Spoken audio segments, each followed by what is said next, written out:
Ladies and gentlemen, boys and girls, ships at sea, it is time for this week's episode of Property of the Week from PropertyLens. As always, I'm your host, Bob Frady, co-founder and CEO of PropertyLens. With me, as always, John Siegman, president and co-founder of PropertyLens.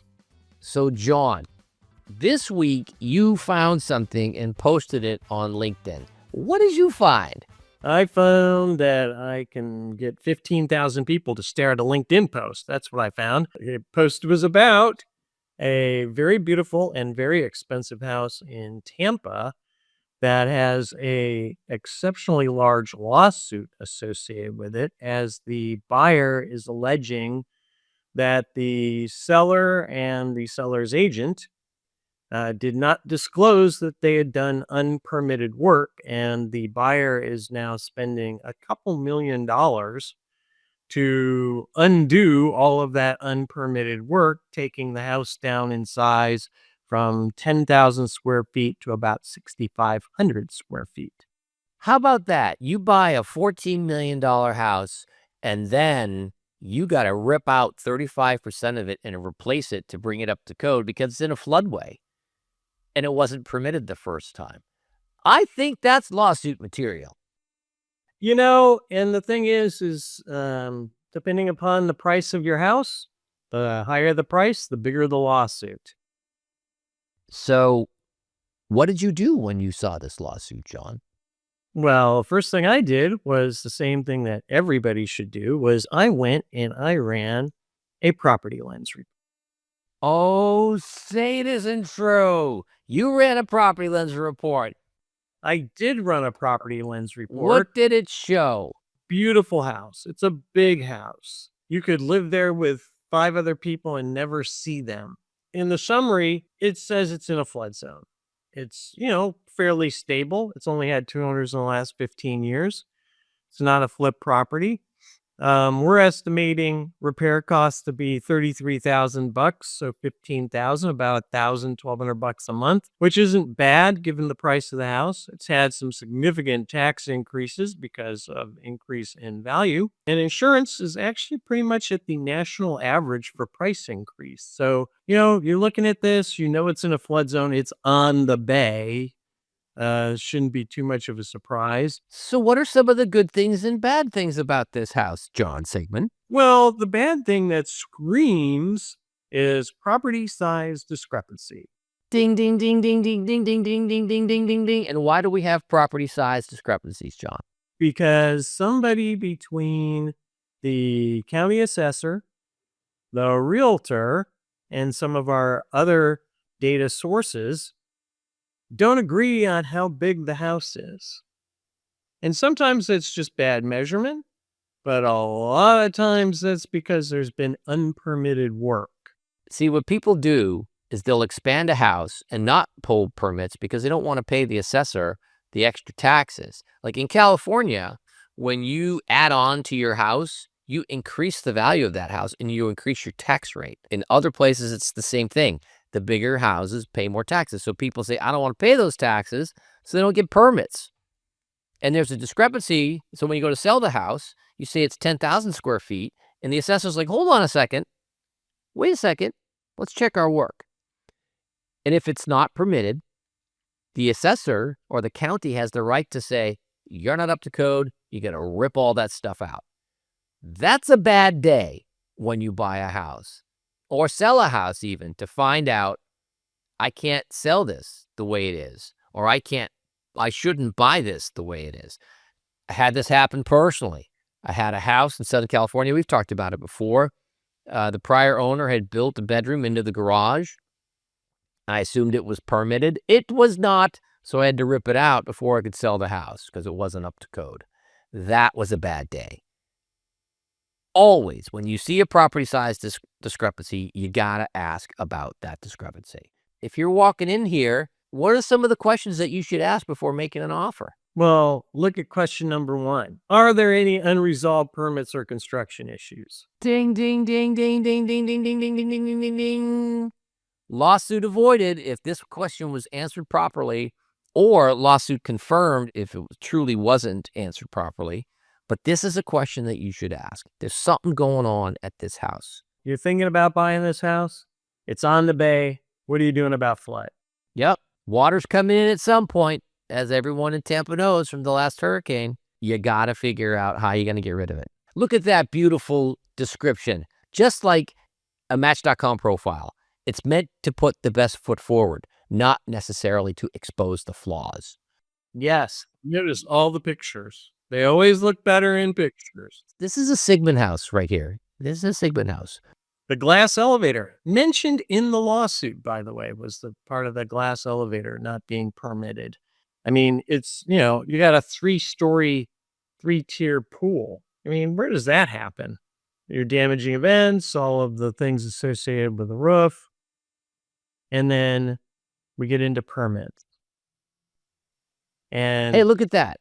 page 3 of the permits, we're starting out with 2007, which gets back into the construction. But if we fast forward 17, 18 years, you'll notice that there's all of these permits that were recently pulled. September 24th. That's like 15 days ago. If you don't have fresh data, what's the point? Exactly. Lots of ideas. Here's all of the things, all of the permits, because we know it was sold in 2023, that have had to be pulled to take care of getting the house back into code. So on top of the $14 million for the house, if you total up these permits, you're looking at a number that's close to $2 million. And I don't care who you are. $2 million, that's noticeable. Yep. And then we see a big gap. A big, big gap, a couple-year gap. And it's in these couple of years that the upgrades were done, according to the lawsuit. So then we have, standard stuff for Florida. If you think about it, the house was 10 years old. You start having people come back and recharge air conditioning systems and change things out and stuff like that. And then you get into the permits that were pulled to actually build the house. So you know who all the people were to doing the work, all of those types of things. You can see it's here. They were constructing a 3-story masonry single-family dwelling, entry, balcony, lanai, and garage. So lots of different permits issued. And a lot of times the valuation of the permit is just a guess. They just put a number down there. It usually comes in higher. Doesn't usually come in lower. Never comes in lower. It never comes in lower. Take it from 2 guys who have built their own houses. It never comes in lower. So here's the thing. It's like, this is a fantastic house on the surface. And every house, whether it's $14 million or $140,000, can have issues hidden within that house. If you're buying a house, this guy's a doctor who bought the house. He's not an expert in real estate data. We are. We are the authorities in real estate data and how we can use it to assess a property before you make that offer on the house.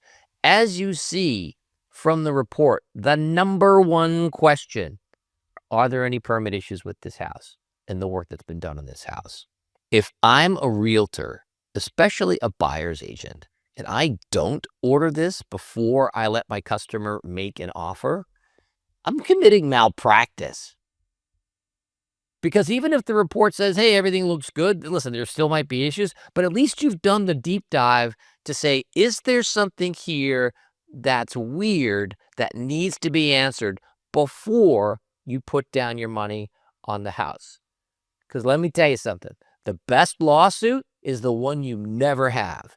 It's a freaking nightmare, as well as all the work that you have to do. If you're a buyer's agent, get a PropertyLens report before you let that person make an offer on the house and anticipate what some of these issues might be, because nobody wants that experience. John, what do you think? Well, clearly, whether you're buying or selling, getting a PropertyLens report is really key. So if you look at something else that I posted about this week, 56,000 listings fell out in August. That's 56,000 deals that didn't close. Can you Yep. imagine being in sales and walking into your boss? Well, I didn't close 56,000 deals this month. The worst part is, I was at the table. It's not like 56,000 imaginary deals didn't happen. 56,000 paper deals didn't happen. These are people who got together, agreed on a price, and then couldn't get the deal done for numerous Crazy. reasons. If you, as a buyer's agent or as a seller's agent, are able to close just 1% of those deals, that's an extra $10 million in commissions. Yep. Because here's the report, here's the things that should be known. Mr. Seller, yes, your house has some weaknesses. Mr. Buyer, this house is perfect. Stop nickel and diming. Buy this house. Yep. It's crazy. You know, that's why we exist. We exist to point stuff like that out. And not just on multi-million-dollar houses, but on multi-thousand-dollar houses, which sometimes have even more work that need to be done associated with them. It behooves you, before you put your earnest money down on a property, run a PropertyLens report. You can't get all this stuff from free resources. Plus, it doesn't filter it and tell you what to do. That's where we come in. We do the hard work for you. Listen, if you want to roll the dice and end up in a lawsuit 2 years later, good luck. If you want to know what to do, come to see PropertyLens. And also subscribe. Makes us feel better when you subscribe. So, John, anything else you want to add about this house? No, it's beautiful. And when you win the lottery, go place a bid on it. Yeah, it's beautiful. It's western facing. It's nice. Tampa's a nice place. A little hot in the summer, but gosh, it's a nice place. Even, it looks beautiful. Looks beautiful. But there was an issue. Now there's a giant lawsuit. So, and we're not commenting on the merits of the lawsuit. Not at all. That's not us. That's way past where we are.